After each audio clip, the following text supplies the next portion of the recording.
જોઈ લો થઈ ગયું લાઈવ ત્રણેય જગ્યાએ. બે અચ્છા એટલે બે જ યુટ્યુબ પેલામાં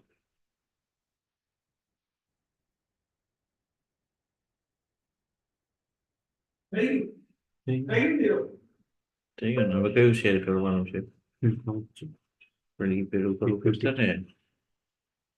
હા F5 અહીંયા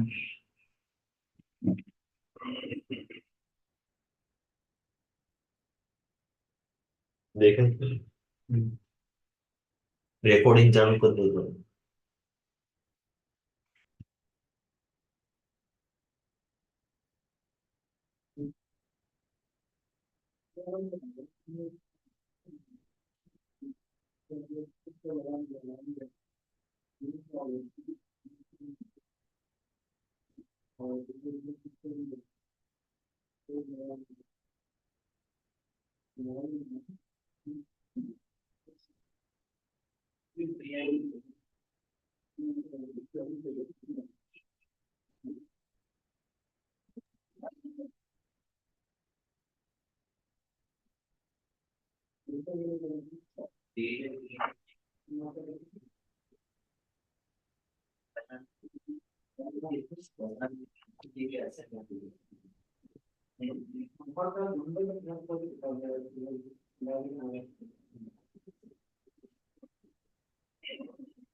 યુટ્યુબમાં બી ઓનલાઈન થોડું આટલું જ હશે લખેલું છે.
Bye bye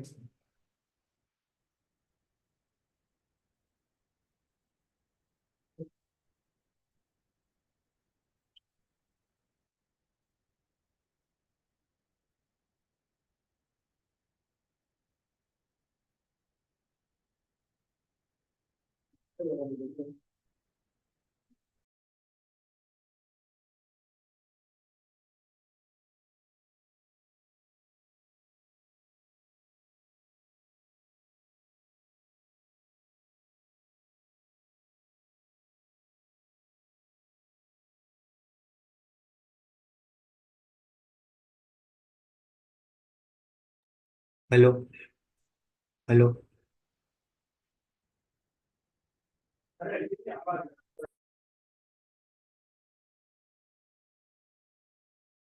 hi one hello two one three two hello 1 2 3 फरी बोलिए हेलो फरी one two three hello one two three बोलो बंद करना आवाज इको आवे फरी बोल 100 important GST judgments equal 3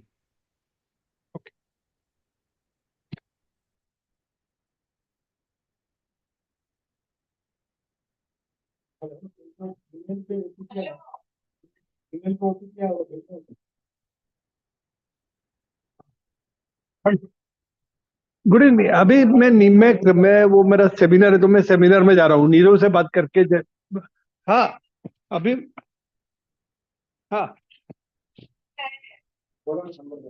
अभी मैं अभी मैं सेमिनार में जा रहा हूँ तो नीरव से बात कर लेना बराबर ओके हाँ अभी नीरव जो बात कर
Friends, uh,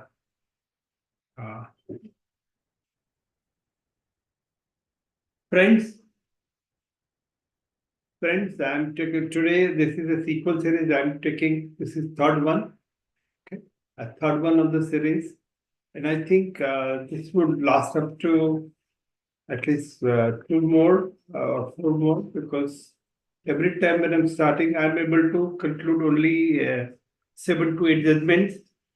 Okay, so I'm not able to complete everything which I've decided, but I'm going to continue. I'm going to hold it for a more long time, and after finishing this, I'll see that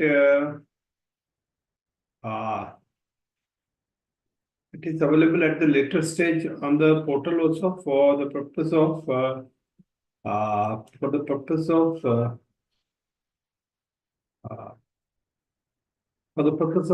understanding the concept. I will include even the circular, notification, act, and section, so that you are able to understand everything properly.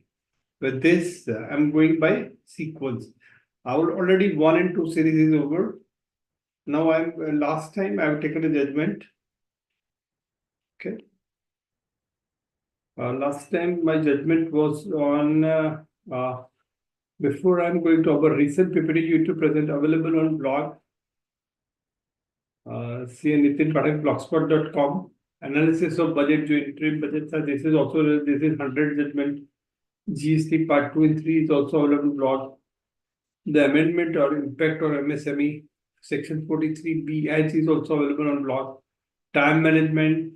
There are n number of presentation is available in blog, including preventive, corrective, detective, risk management, core banking, company gift city and its advantage, cybersecurity frauds, and ITC. This one next Saturday. The sequel would 4 continue on the basis of judgment. It would be at 6:30 same time. This would be available on blog. Physically also you can attend the seminar. This is the last judgment I've taken on 148 Taxman 364.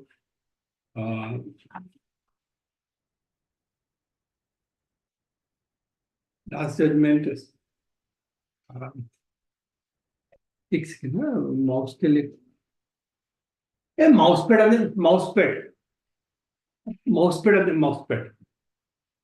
In terms of this thing, 148 Taxman 361. This was a very lengthy judgment. This was on the basis of intermediary definition, which was taken into consideration longly in the EY judgment. And the section 13(8), place of intermediary location, the intermediary definition, at the appellate stage, at the assessment stage, they have considered EY not entitled for refund on ITC, which they have claimed because they were exporting of the services, because they have considered as intermediary services under section 13, subsection 8. Because of this, they have not considered the ITC, but once they have established that it is an export of services, the export of service definition, we have explained in detail about the contract which is made, why it is considered. There was a contract between EY and EY India and EY Global in section 2 export services, and hence they were entitled for a refund. This is judgment of EY, which I've already covered. Slides will be available on portal. Hence, I've just taken it for 1 minute only. I have taken only one slide so that you can link with the last talk with this talk.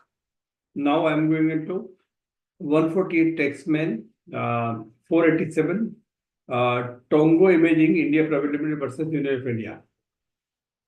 What was the judgment? There was a restricted provision rules declared under Rule 89(4)(c). There was a notification issued, and on the basis of that, the refund which was entitled because of the notification, because of the rule made by that, the person who export the good were not entitled for a full refund. Hence, the notification and rules is considered as ultra vires of the law.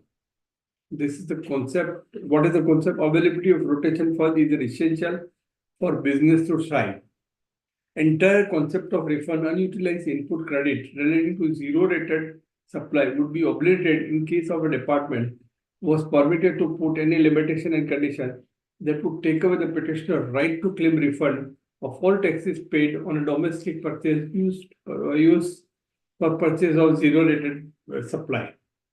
The amendment under of Rule 89(4)(c) is arbitrary and unreasonable in as much as the possibility of taking undue benefit by inflating the value of zero-rated supply of goods could not be the ground to amend the rule. Said rule is invalid. Respondent of revenue should accept the refund claim and refund should be claimed. What they are saying, they have taken a plea that people are inflating this thing. To avoid the inflating the bill, they have made proportionate less refund. What it says, this law is untraversed because this law is made to make available the fund to the beneficiary. Hence, this law is untraversed. Please refer section 54 CGST, Rule 9089, and notification issued there, and 60 para 21 of the judgment, which I have already put it on the blog. With this, some certain times we think that rule is always valid, but no, rule is untraversed, and on the basis of that, the entitlement of refund was declared. Next, we assume that the income tax, the government GST authority has a power to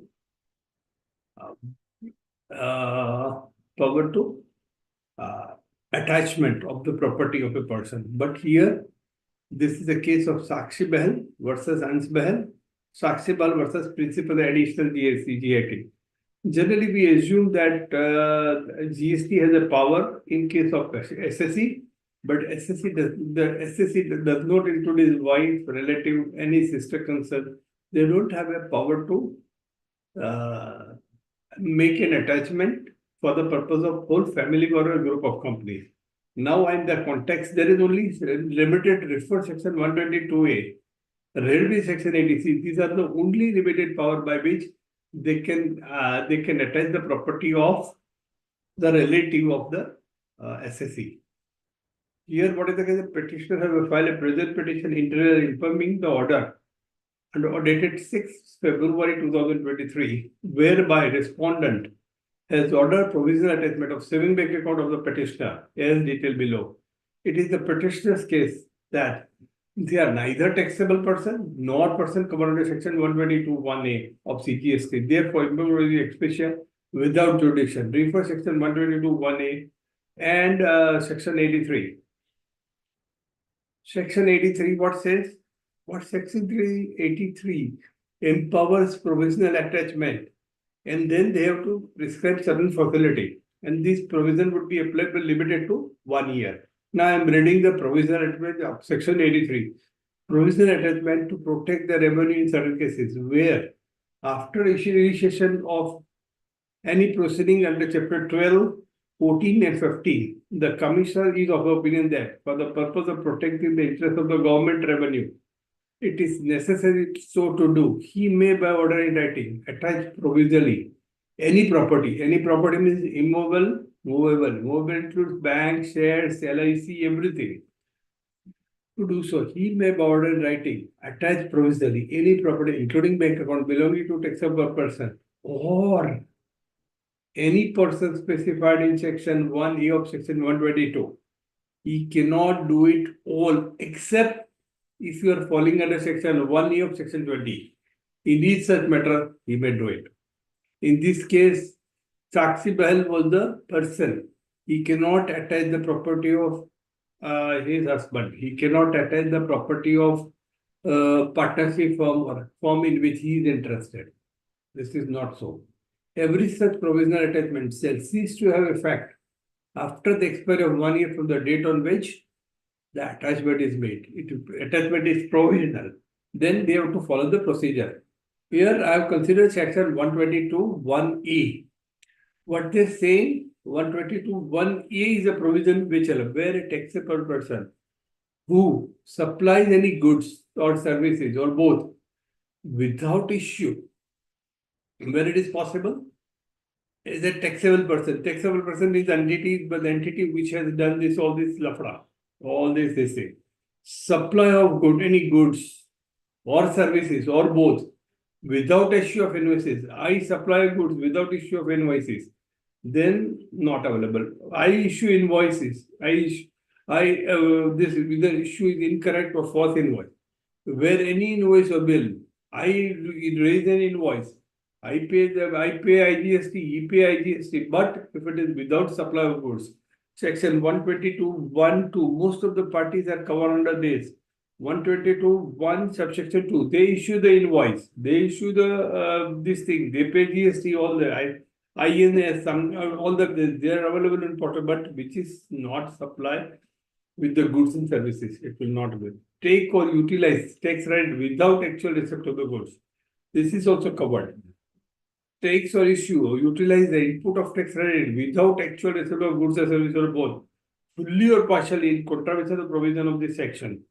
Takes or distribute tax input credit in contravention of section 20 of ISD or the rules made thereunder. One person is an authority and he distributes the input credit.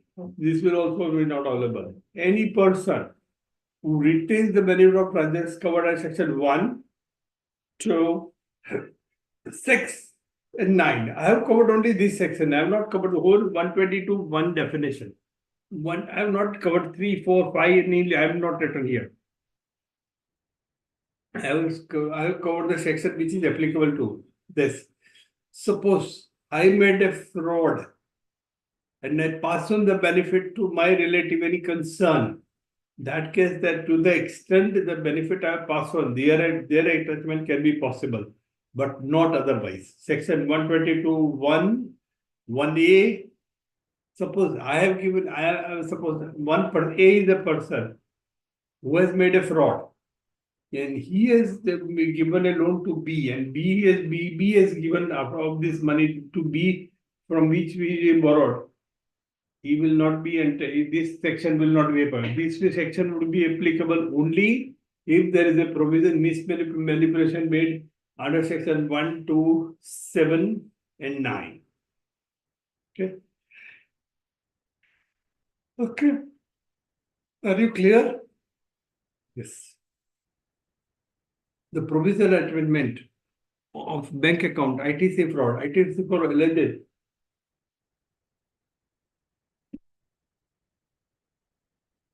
Provisional attachment of bank account, ITC fraud. ITC fraud was alleged against the third party.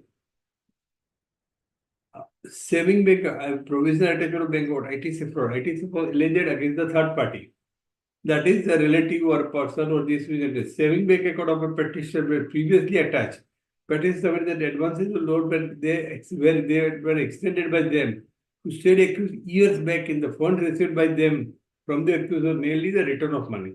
If it is not under section 122, 1A, 1, 2, 7, and 9, then only that attachment is possible or permissible. Otherwise, that attachment is not permissible.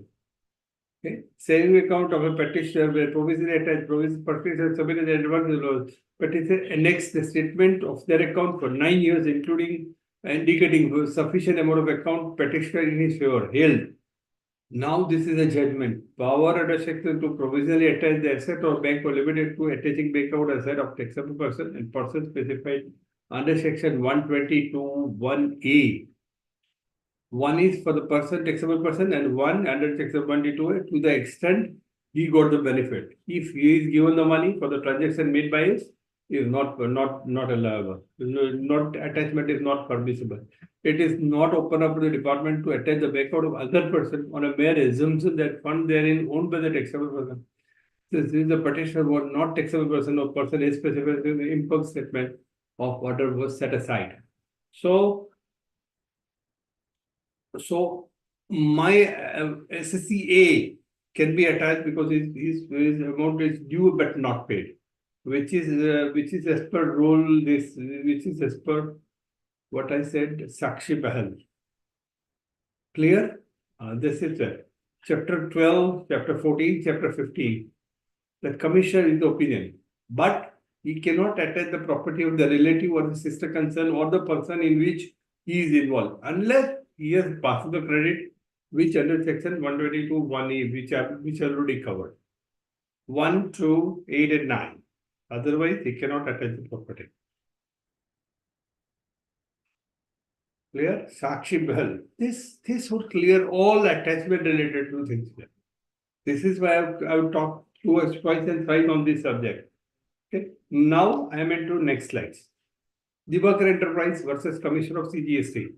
The petitioner SSE has approached this court by filing the present writ petition for issuance of a writ in the nature of mandamus for issuance of a direction to respondent number 1 to refund 1.999.99 crore along with interest. Further prior, the petitioner was issued a direction to unblock the credit of rupees 24.18 lakh.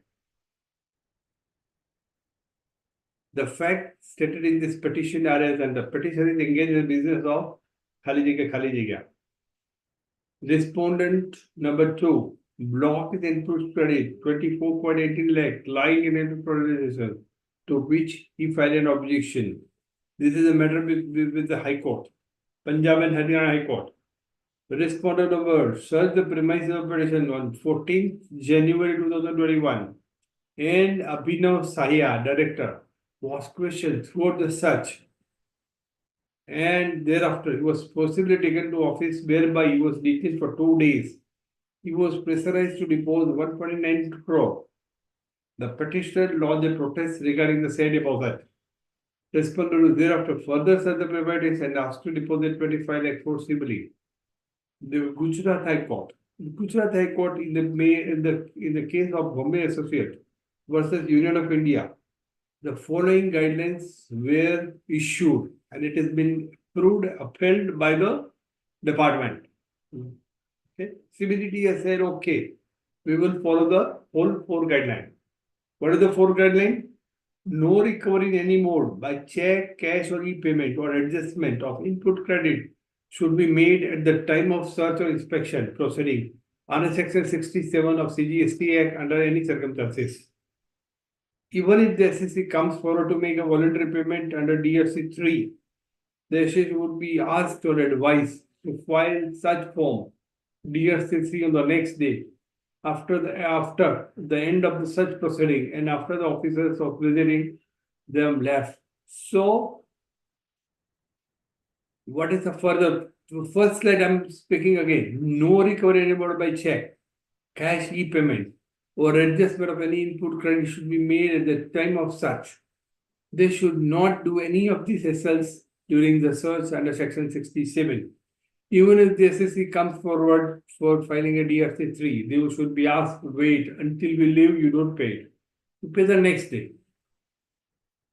Facility. After under Section 67, if any officer left, facility of filing a complaint after the end of the search proceeding should be made available to the SSC if the SSC was forced to make payment in any mode during the pendency of the search proceeding.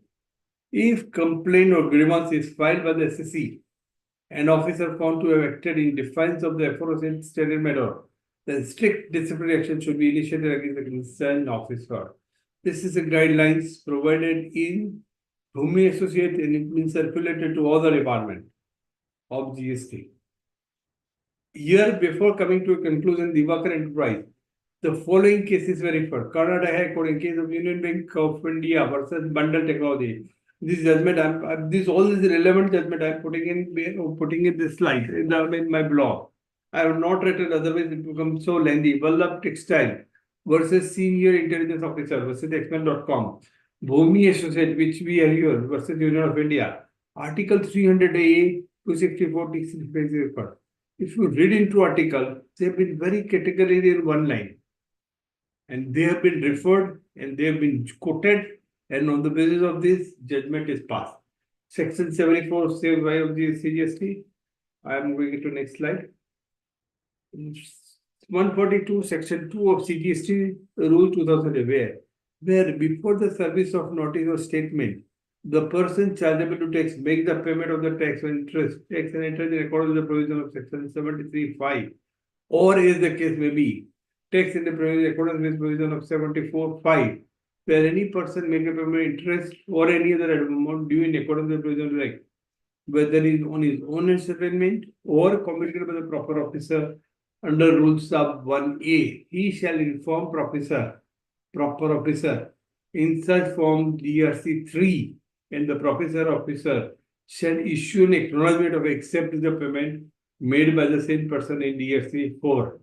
In this Divakar enterprise, 1.99 crore, 25 lakh, and reversal of ITC, where this rule was not followed. Hence, the direction is given to repay the money back to them. In the present case, the department petitioner deposited the amount voluntarily. What department took a stand? They have come voluntarily and paid the checks. But Article 265 of the Constitution lays down that. What article says? Tax is not imposed by saved by authority law. This is exactly verbatim I have taken from that. What is further is saying? What is this? If tax is collected without any authority of law, the same would amount to depriving of a person of his property without any authority of law and would infringe his right under. So what I'm covering under 265? Tax is not to be imposed save by authority of law. Authority of law means Act, rules, notification, circular. These are all covered.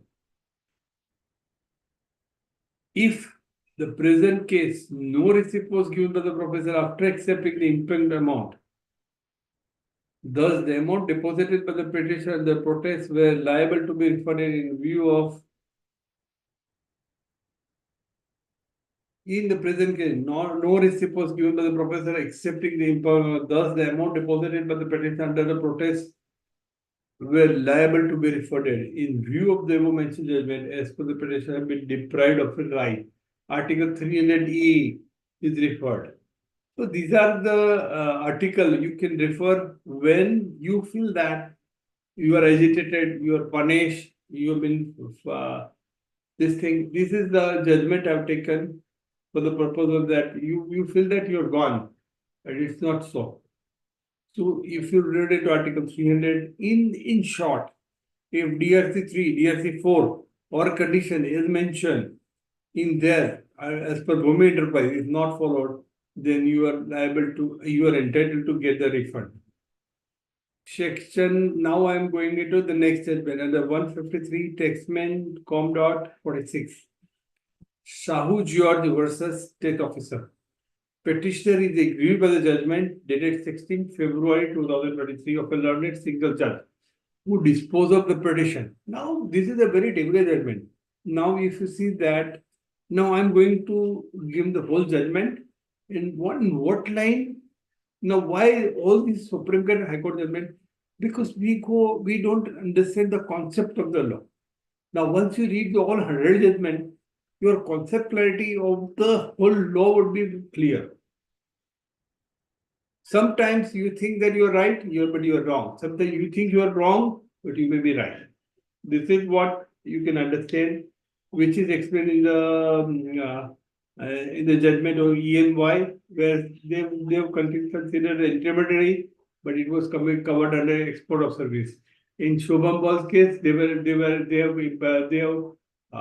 what they have done, they have provisionally attached the property, but they were not entitled for. And the judgment of they collected the money, but they have not followed the law for Bhumi Enterprise. You are entitled to get a refund, even if it is deposited there. So this is the third of the series. This is the fourth judgment, which I am discussing.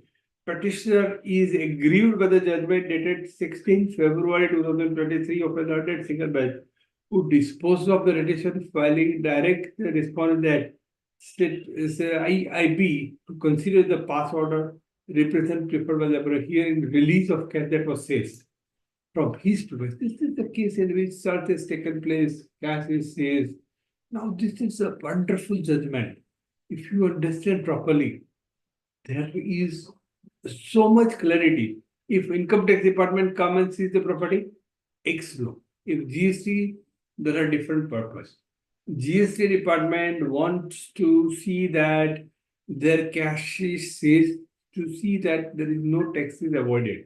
But when it comes to income tax department, they go into different forum.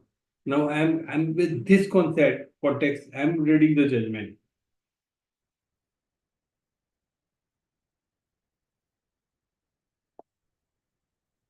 The learned single judge did not accept the contents of the parent, was honored especially when the university itself was alleged by evasion of tax due of the appellant under GST.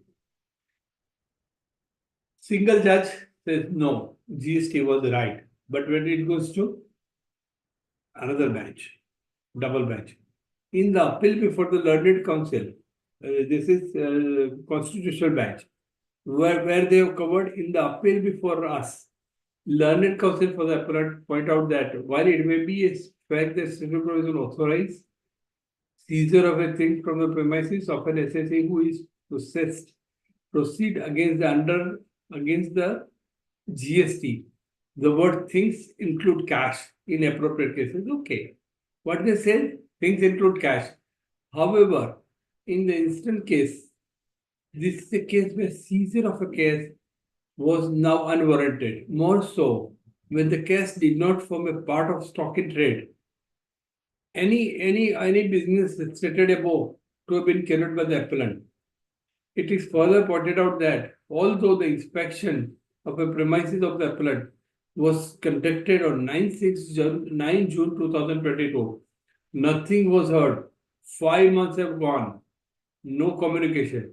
When the appellant preferred a representation seeking return of a cash sale from the court, it is said that the appellant still not been served with any SCN pursuant to seizure of a cash. During the pendency of a writ petition, writ appeal, IO passed an order dated 21st March 2023 disposing the representation preferred by the appellant as per the direction of the learned single judge.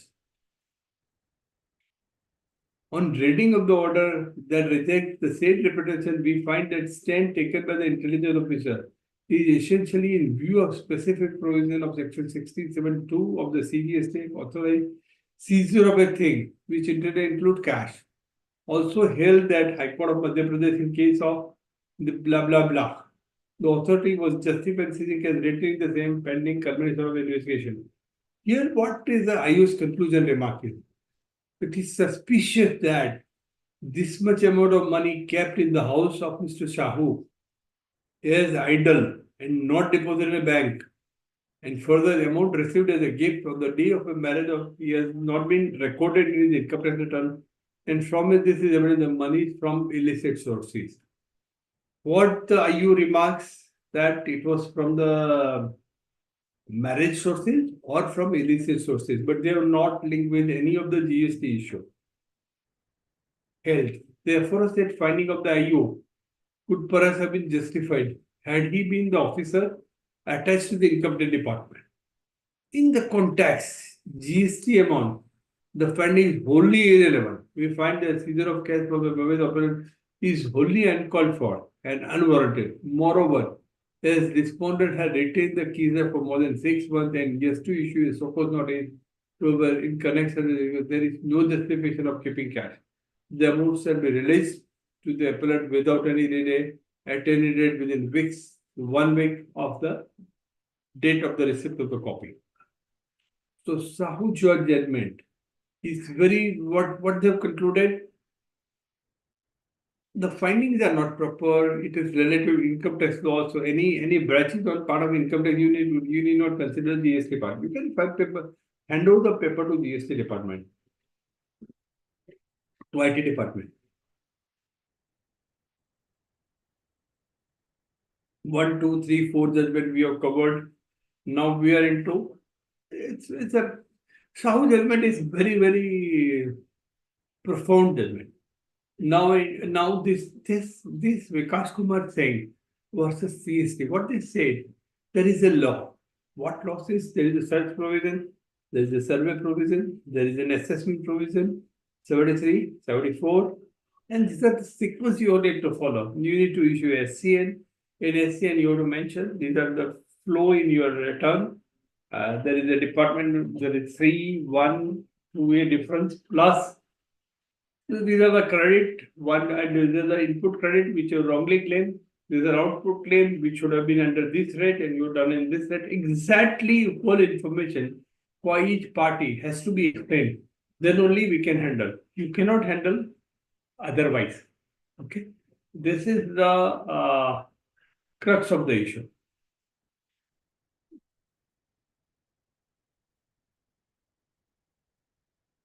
Next period, April 18 to March 19. The petitioner has sought a quashing of a so-called notice dated 7th October 2023. 20. Section 73 of Jharkhand GST. Petitioner has also laid on the challenge of summary of SCN dated GSTR 1. What they say? DRC 1 which is given needs to be challenged.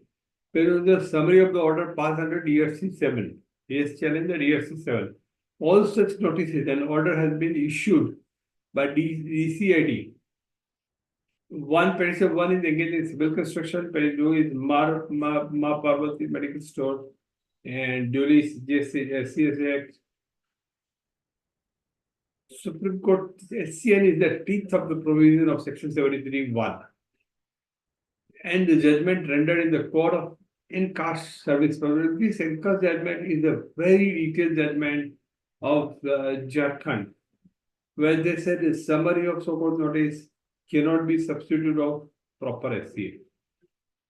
You make a summary of no. Your SCN should not be a substitute. Summary doesn't go with the SCN. SCN, so there are 10 things. You do only 1 to 10 in this figure. No, it's not a substitute.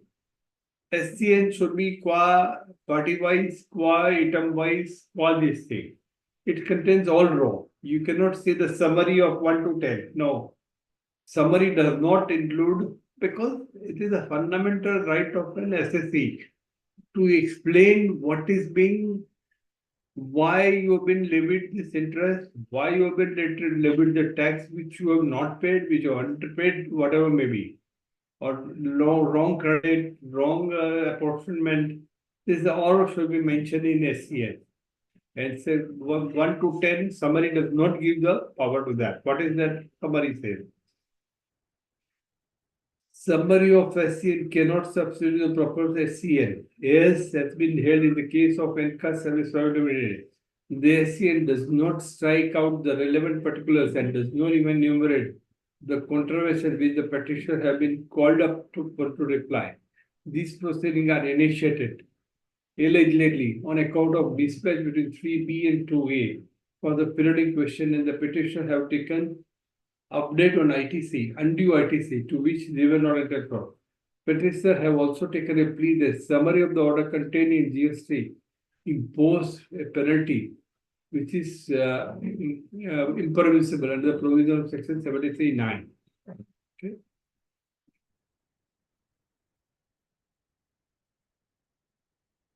%% penalty can only be levied in Section 74(9), not under 75. No adjudication order has been uploaded. It further submitted that proceedings suffer from serious violation of principal registry and the procedure is default in law. On the simply 3 petition number 111, therefore impugns so-called notice, a summary of order of quash, and the matter may be remanded to the judicial authority. The detailed explanation is as under. In this case, counter affidavit filed by the GST department pleads that alternate remedy for appeal under Section 107 have been kept. Otherwise, common flank in both the counter affidavit that GSTN provides the standard format, which only notice has been issued. The DCIT of the Goda Circle is therefore followed. What the affidavit says, the DCIT. DCIT of Goda Circle has followed all the process laid by them in mentioning the values of charges. Difference between 3B and 2A is detailedly explained. The SCN and the summary of so-called notice, GST and DRC1 clearly mentions the charge are different between GST and 3B and 2A. A plea has also been taken. The entries of GST 2A, which are also auto-populated. Because inward supply and takes place GSTR part 1 is a dynamic in nature and changes in fact GSTR 1 by the supplier and taxpayer. Thus, after filing GSTR 1 by the supplier, any changes made by the GSTR 2A by the taxpayer was never brought to the notice of the department either during adjudication or until using the filing.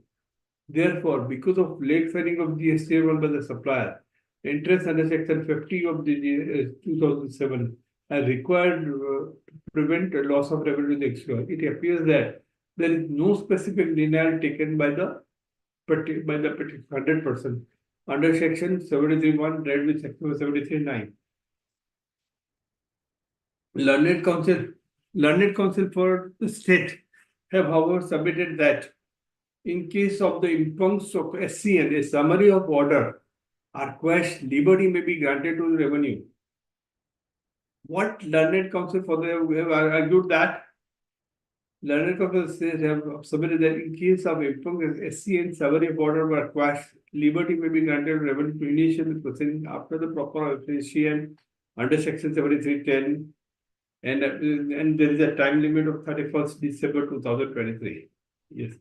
So we have considered the submission made by the Learned Counsel as well as the department, taken note of the same. We may straight away point out that notices under Section 73(1) of the Act 2017 in respect of writ petition are in the standard format.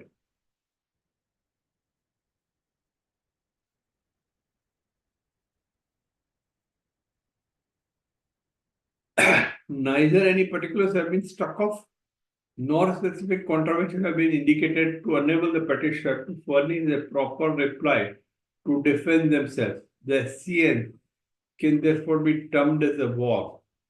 IB, IBR, there are different 73(5), 73(1), 73(5), input tax credit, output tax credit, wrongly avail reversal of entry. There nothing is mentioned in there. Just standard format. As you have not issued the proper notices, no proper deletion. This is a secular style matter and no application of mine. SCN can be considered as what? This court had, in the case of NCA Services Limited, category held that summary of SCN and DRC cannot be the summary of SCN notice in GSTR DRC 1 cannot substitute the requirement of proper support notice under Section 73(1). 73(1) is the procedural aspect, which is the fundamental right of the SSE. It seems that the authority have, after issue of SCN dated 7th October and 20th October, and summary of SCN notice dated DRC 1 on the same date, proceed to summary assessment on the bar and 24. In the order, respondent have also brought to the record the adjudication order. They have issued 7/10/2010 and then issued the order, but they have not recorded the explanation. Respondent have also brought to the record the adjudication order. So when the matter comes, the adjudication has also accepted the plea of that person, of the GST department. In this regard, opinion of the court in rendering NCA versus State of Jharkhand, we find the CN completely silent the provision and control alleged to be done by the petitioner. We find that SCN is completely violation of the contravention. What tax credit, what input tax credit, they have not mentioned anything. Alleged to have been made done by the petitioner, regarding which he has to defend himself. The summary of SCN notice annexed to, though cannot be substituted to this SCN, also fails to describe the necessary facts which could have given as a linking as to the contravention done by the petitioner. As noted herein, the brief facts of the case do not disclose as to which contract. So what they have to say, which work contract, which services were completed or partly completed by the petitioner, regarding which he had not reflected his liability in the file return under the STS may be in question. It needs no iteration that summary of SCN in DRC 1 cannot substitute the requirement of proper SCN. At the same time, if a SCN notice does not specify the ground of proceeding against a person, no amount of tax interest penalty can be imposed in excess of the amount specified in the notice on the ground other than ground specified in section 75(7). Thus, learned counsel of the producer were relying on the case of Bharti et al. Also. In the apex courts, common portal GST is only a facilitator. The format of DRC 1 and 1A are prescribed permanent on the online portal follow proceeding. They cannot substitute ingredients of a proper SCN. Thus, if SCN does not specify the ground, the revenue cannot be allowed to raise a fresh plea at the time of this. What further says? If you are issue SCN number 1, you cannot take another opinion, you cannot raise a fresh plea, or you cannot take a contradictory opinion. One SCN is issued, you cannot allow to raise a fresh plea. So there is 1, 2, 3, 4. You cannot add 5. And 1, 2, 3, 4. You have taken X stand. Now you cannot take Y stand. So these are the things which SCN is the base on which person is liable for punishment. So you cannot change the punishment on the basis of that. If SCN does not specify the ground, revenue cannot be allowed to raise a fresh plea at the time of adjudication, as has been held by apex court in the matter rising of Central Excise versus Sheetal International in para 19 extracted here. As regard the process of electrifying process, now pressed into services by the revenue, it is a law that is common knowledge. Law that unless the foundation is of the case is laid down in the SCN, revenue cannot be permitted to build up a new case of the SSC. Admittedly, in the instant case, no such objection was raised by the AA in the SCN dated 22/6/2001 relating to assessment year khali jagah. However, the SCN dated 12th December, the process of electrifying process finds a brief mention. Therefore, the light of settled league position, the plea of learned counsel of revenue that in that behalf cannot be entertained, as revenue cannot be allowed to raise a fresh plea at the time of AA, or which has not been raised in SA, nor cannot be allowed to have a contradictory stance. They cannot be allowed to change the stand also at a later stage. They have to abide by the stand which they have taken. In a notice under section 74 of GST, the necessary ingredient related to fraud, willful misstatement. 74 is related to fraud, willful misstatement or suppression of facts.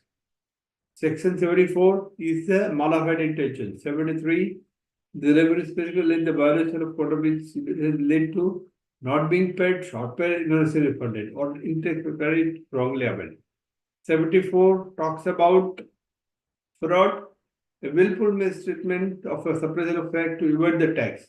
73 alleges contravention, which has led to tax not being paid or short pay or innocently refunded, or it will be wrongly availed users. It is right law that unless the foundation of a case is laid down in SCN, the SSC would be precluded from defending the charges in a vague SCN. That would entail a violation of principle of natural justice.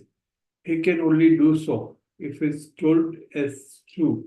What charges level against him are an allegation on which the charges are based. Reliance is placed on constitutional bench of apex court. This thing. Concluding, I have given all possible details to come to a conclusion. What is the conclusion? SCN is a base. You have to give all details, all these things. Summary doesn't work. Number 2, SCN number stands, you cannot add the stands. You cannot change the stands. So whatever is written in SCN, you cannot change at the appellate authority also.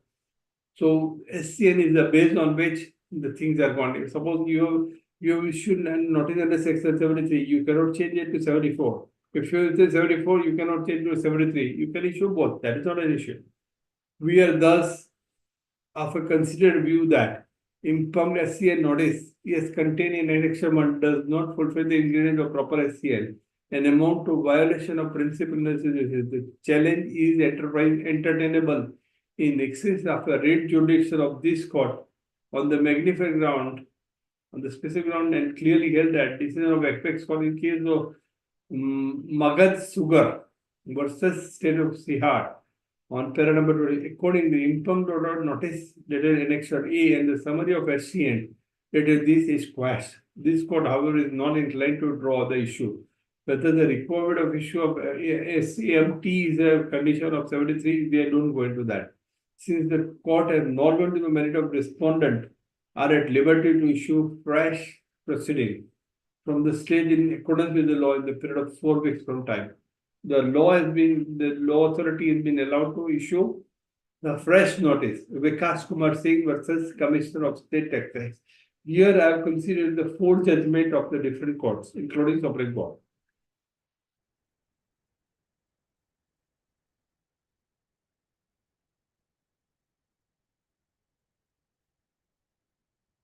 The proper professor can levy penalty up to rupees 10% under section 73(9). The above infirmity can clearly show that non-application of mind on the part of deputy commissioner of this thing. The proceeding also suffered violation of principle of nature. They say the procedure prescribed under section 73 are teeth of judgment referred to in the incas limited. And so this is a judgment which clearly says that SCN and all the procedure you need to follow. You cannot do anything and everything what you want to do just by telling that I want to do like this. So read the customer scene twice times. In this presentation, after presentation, I'll put all the judgment and including the circular notification so that you will be able to come to a conclusion in your case. Where is the flow in SCN? So these all judgment would make you clear that what you think you are right may be wrong. What you think is wrong may be right. For that, you need to understand the whole judgment with so much peace and comfort. जैसे हम school में जब पढ़े थे तो 1, 2, 3, 4 कितना शांति से पढ़े थे. If you go that, you will be able to understand. This is a very good judgment, Delhi Court judgment. Refund applied on 20th May. Order passed on 30th July. A 26/11. Invoice dated October. FM money received on November. IGST refund was claimed. They have considered it a wrong head.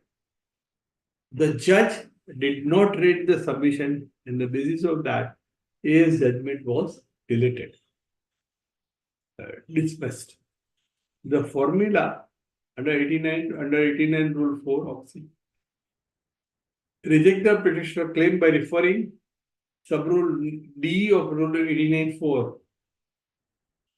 The rules on the ground that the turnover reflected for the month of October 18 ought to be considered as turnover for the month of November. They have taken it differently. They have considered that is an LUT, but this is not a case of LUT. This is a case of tax paid and ITC claim. That's why the A's court was rejected. However, OMI Industries ACI Limited versus ACID, however, apparent authority failed to address the said contention of the proceeding, mechanically reject the petition on the ground as that how much because they have come to the conclusion has we are liable to it. Yes, well, the High A has read of the judgment and they have written as under. Discussion and finding. I have carefully gone through the facts available on record and appeal of memorandum and submission made by the appellant. I find that Khali Jagya is registered as GST Department number Khali Jagya and appellant filed a refund claim Khali Jagya dated Khali Jagya amount due rupees Khali Jagya on account of ITC accrued on export service without payment of tax. What they said without payment of tax. Here it is not an LUT. He has paid the tax. He has paid 118 and ITC refund claim. LUT is a different issue. This is the word they have said. They have not read properly.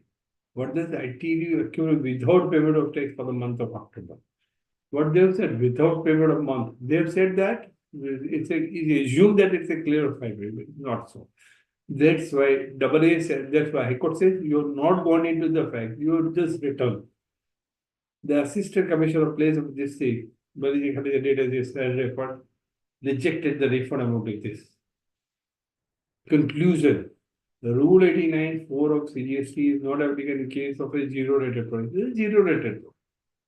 This is not a case of annuity, where adjudicator rejected SSA referral claim regarding zero-rated supply and authority also mechanically rejected the petitioner plea. Ex officio erroneous assumption that petitioner was seeking refund on accumulated his impugned order were liable to say LUT was not claimed by agency. The court set aside the order as they have not gone through the facts of the case. Sometimes their statement, their reason, just how Omi Enter Industries Limited's advocate has gone through the facts. And he has made it to conclude. That is why the role of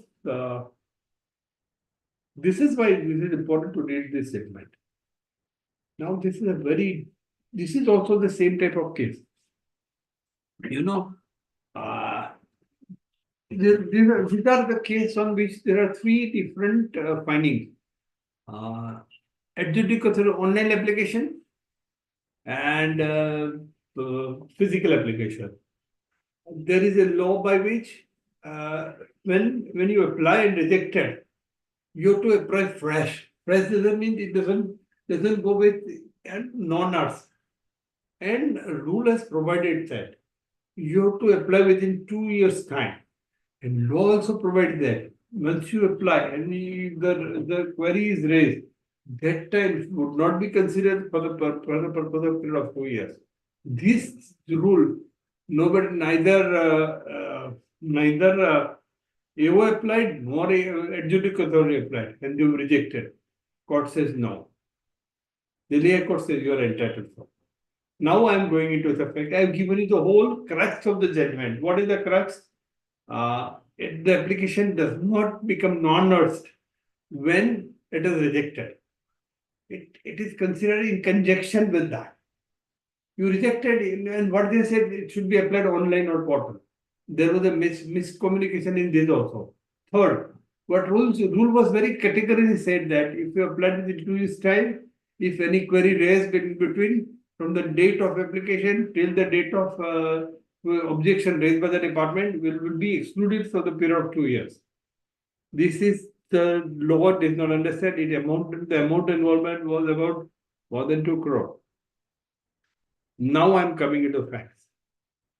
The petitioner impugns the validity of Rule 90 subsection 3 of CGST Rule 2017. The petitioner also assails the paragraph 12 of Circular 124 to 125/44/2019 is ultra of 54 of CGST. Denial of his request of refund of rupees 2.63 crore of BSNL. In view of the creditor of DOT, that the amount received by the petitioner is inclusive of tax. What they have said, they have paid GST on the amount of bill raised by them, 15 crore. And they said it is inclusive. So they paid 18% extra. But if it is 1/18, then the difference will amount to 2.63 crore. File an application of refund under section 2FD 217 January 2020. If you go to the rule, it's clearly mentioned. They issue a deficiency in memo on RFD 3. So this 14 days period is a grace period because of the date of issue of the application and the issue of 14 days. Government and the department has a query. 14 days plus 2 years would be applied. Controversy in respect of response dated 10th January 2020. In that days, the period expires. But as I said, the period of 14 days would be extra. That's why this is coming under review. The deficiency memo, the controversy in respect of response dated 10th February 2020 to the said deficiency memo, the acknowledgement on record indicates that it was acknowledged as fresh application. You have to apply as fresh only. That is dated in GST RFD 3 form. Order dated 29th April 2020, the petition application was rejected on the ground that same was beyond the period of limitation. But as I said, rule includes this much. That's why this is not time barred. Understanding of appellate authority. What is AA? AA did not go through the whole rule. They have rejected the application. They said the plain reading of the said order indicated that the clarification submitted by 10th February 20 was treated as a fresh application. Since the same was beyond 2 years, the date of filing, it was 20 to 22nd, the petition was denied the claim of refund. The petition is ignored. The A has rejected on the ground the basis that it was appellant's class on a plain reading of the said order. So this is an order. This A has rejected on the ground that A had proceeded on the basis that it was appellant's case, that it has filed the GST or RFD1 physically on 17th January 2020. A reason that an application could only file only online. A thought that it should be filed online, and the same appears to be the reason for rejecting the application. AO rejected on the ground of it is beyond 2 years. A rejected on the ground that it should be filed online. The impugned order found to be palpably erroneous or revised that petitioner had filed online application on 17th January 2020. It was also not disputed that the said application was within the period of limitation as stipulated in Section 54. If you read Section 54 with 89, it was in time. The petitioner, the first appellant refunded was incomplete and therefore could not be processed. He has applied in time, was rejected. The claim for refund was an excess paid by the ignorance assumption that document as mentioned in KLM of Rule 2989.1, 89.2, the application with Rule 2 shall be accompanied by any of the document as mentioned in GST-RFD1 as applicable to establish the refund claim.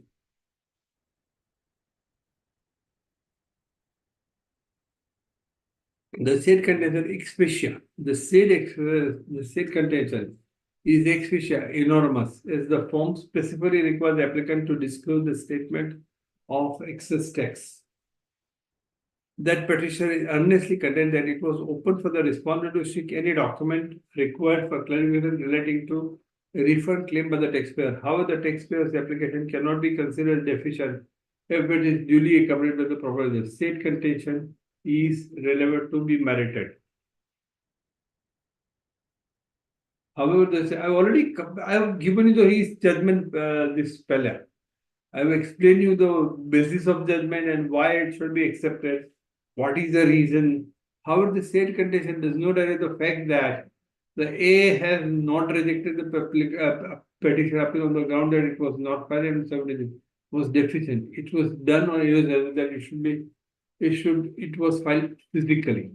A has not gone into effect. He is in the assumption that it cannot be filed physically. But it was already filed online only. That has referred Rule 1893 of the rules and procedure on the basis of the said rule provide that a fresh referred application for recognition of deficiency and the date of the fresh application is required to be given for the purpose of limitation. What I said, limitation period of 17, that should be a part of that. Held Rule 93, 90 subsection rule cannot be applied in the manner as short by A.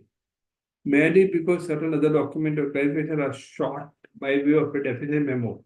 The same will not read application filed by the taxpayer non-us. I have applied on the limitation of time, rejected, I have submitted to fresh application. Doesn't mean that my application will not exist because it is filed after the period of this thing. The period between these two can be added for the purpose of this section. If the application filed a deficient memo, it cannot be treated if it is accompanied with document it is mentioned it is right through. It cannot be ignored for the purpose of limitation. The limitation would necessarily stop on filing the application.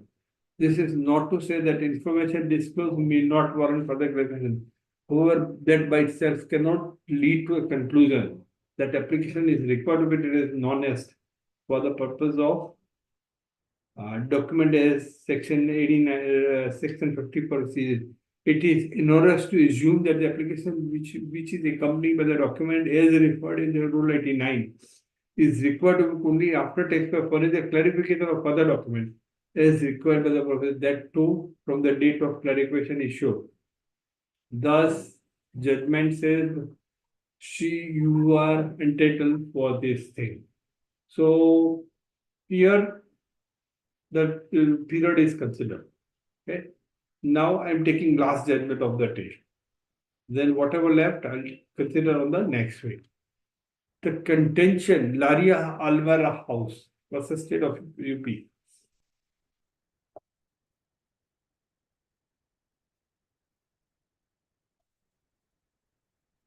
The contention of the council for the petition is that appellate authority has erred in dismissing delay in condemnation application. The condition, Laria Alvara Home. The contention of the council for the petition that appellate authority erred in dismissing the delay in condemnation of application. However, he argued that in the event the court finds that the appellate court had rightly dismissed the application for extension period of limitation. Court says it's okay, you cannot be granted an extension ad valorem. Considering the law, which is clearly settled by the Supreme Court in MP Steel Corporation versus Commission, I do not find any error in the appellate order dated 30th September 2022, where the appeal was dismissed on the ground of limitation. This court should hear the matter in respect of challenge on 24th January on the ground of which were available to challenge to quasi-judicial order in excess of the power under Article 226 of the Constitution. More so, as to doctrine of merger would not apply to the appeal has been dismissed on the ground of limitation and not on merit. What they're saying, we are agreeing to that, but we want to for Article 226, and hence we would consider this application. However, this court is to consider validity of Order 24 on the limited ground that which were available in judicial review. Under Article 226 of the Constitution of India, the order under review is not merged with 30th September. This is a very typical judgment. You can use it in your case. It is claimed that the petitioner has uploaded the relevant document for sale or inward supply and has claimed ITC in accordance with the law. However, financial year 17-18, an inspection was carried out by the Deputy Commissioner SIB Gorakhpur on 20th April 2018. A Panchnama was prepared in pursuance to the inspection carried out. What was that? Lari Almara Home House was a party to SIB report. In SIB report, they assumed that his name was there. The search was taken place, notice were issued, but SCN were never the report was given to Lari Almara Home, and there was no collaborative evidence was provided. Hence, though he was not provided the opportunity to go to the papers which are there with SIB, and they were not allowed to corroborate the evidence. They have never come to the party and assume that these are the, suppose ABC is the invoice or the purchase you have made, and you are not taken input credit on the basis of SIB report. Hence, the judgment is SIB report was not given and SIB was not reported with the collaboration. Hence, this claim is likely to be rejected. Clear? This I am just reading for the purpose of clarification. It is argued that in terms of the said search and seizure, summons were issued to the petitioner under Section 70 on 20th April 2008. Petitioner appeared in pursuit of the said summons and filed a reply. He said that I am not a party to it. He has given all details. But subsequently, on 2nd October, after more than 3.5 years, the petitioner served as a SCN dated under Section 75. 74 is an assessment provision. 70 is a search and date process. On the basis of this SIB service, the said so-called notice on record, along with the so-called not relied upon the document mentioned in the petition, not even supplied a copy of SIB report. The petitioner was asked for the adjournment and was waiting for the reply of SIB. However, an ex-party order was passed dated 24th June 2020 on the basis of SIB report. The contention of the counsel of the petitioner, entire proceeding issued against the petitioner on 2nd 2nd September 2021 was based on the SIB report without supplying the copy of FSC report. The petition was not in a position to reply to the SCN as he doesn't have a SIB report. He further argued that order dated 24th January 2020 is an ex parte order solely on the basis of SIB report and without being any effort made by the department to corroborate the evidence that this is the SIB report, this is my party, these are the bills which is wrongly input tax credit was given. He further argued that even if for the sake of argument it is accepted that the survey of SIB, there were many discrepancies in the recording of the material, it is still incumbent upon the department to establish that tax was not paid on the supplier affected, corroborating the same by means of some evidence, either in the form of the purchase of goods or otherwise. The power of search and seizure is conferred by virtue of section 67 of the Act, and the power of security, scrutiny of return. The power of search and seizure is conferred by virtue of section 67, and the power of scrutiny is under section 61. Both the state section 61 and 67 are steps of initial proceeding under section 73 and 74. They in by itself do not form a concluding evasion of tax, which has to be established qua section 73, 74. 74 from its plain reading confers the power to assess non-payment of tax or supply or wrong availment of input credit and the reason of fraud, willful misstatement or suppression of facts, irrespective of the outcome of the scrutiny. Under section 61 of the inspection carried out by the Department of 67, the burden of SSOP is a short payment or wrong payment, which is not discharged by the department, hence the order needs to be quashed. To calculate and assess the non-payment, it is essential that relevant evidence is carried out by the department.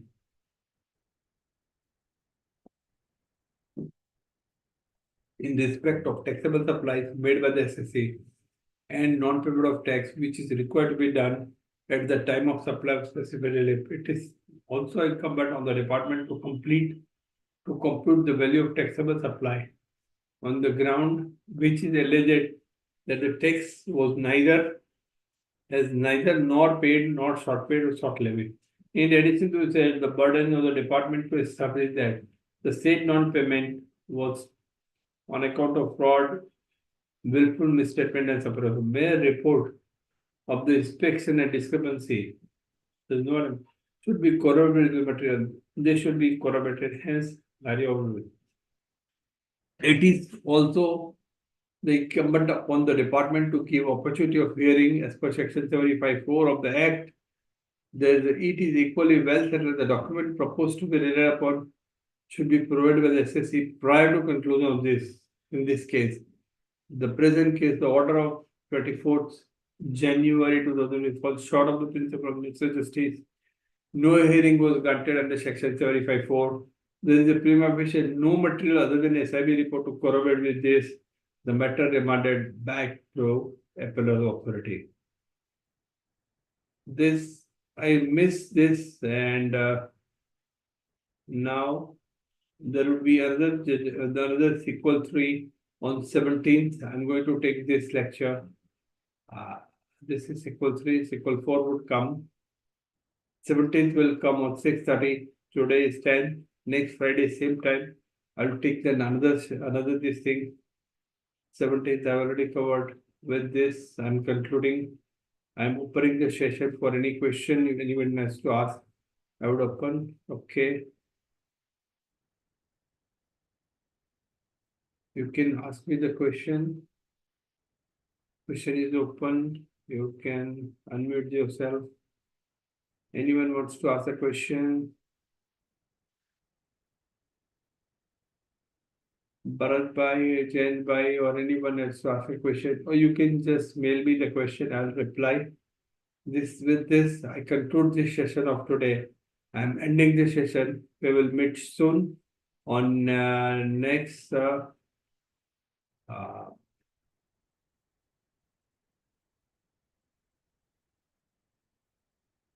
17th, 6:30 p.m. same blog. concluding the session.